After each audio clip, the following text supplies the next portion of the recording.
বতৰৰ ফল বতৰতে খাব লাগে। মানুহজনে জামুক আনিছিলে আৰু জামুককেইটা খাই পেলাই মিঠা আছিলে, ধুনীয়া, আৰু দুয়োটা মিলিকৈ খালোঁ। তাৰপৰা আম আনিলে, কেম্পতে আম লাগি আছিলে, পাৰি আছিলে, আৰু তেওঁ দুটামান লৈ আহিলে তাৰ পৰাই।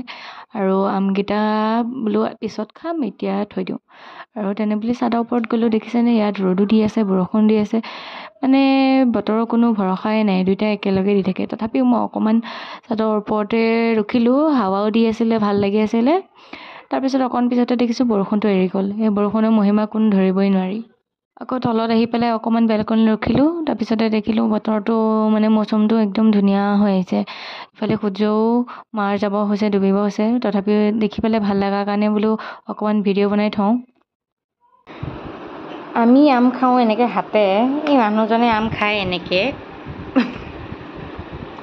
কাটা চামুচে। এইবিলাক নকচামি নহয়নে বাৰু? ইমান ধুনীয়া হাতটো দিয়া থাকোঁতে আকৌ এখনো কি কৰিম বাৰু কোৱাচোন। বাৰু মাজে মাজে ধেমালি হৈ থাকে। আৰু এইটো বেঙেনা দেখিছেনে? বেঙেনাটো একদম সৰু, নাভাবিব যে সৰুতে পৰিণত নহওঁতে চিঙা বুলি। বেঙেনাটো মানে জাতটোৱেই সৰু। বজাৰৰ পৰা কিনি আনিছিলোঁ পিছে বেঙেনাটো, আৰু আজি ৰাতিলৈ ইয়াৰে চব্জি বনাম বুলি ভাবিছোঁ। আৰু আমাৰ খানা ৰেডিও হৈ গ'ল।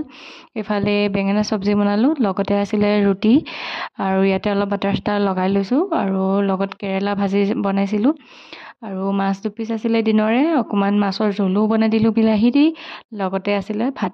তেন্তে আজি ভিডিঅ'টো ইমানেই আছিলে। ভিডিঅ'টো চাই কেনে পালে জনাব। তেন্তে আজিলৈ আহিছোঁ, বাই।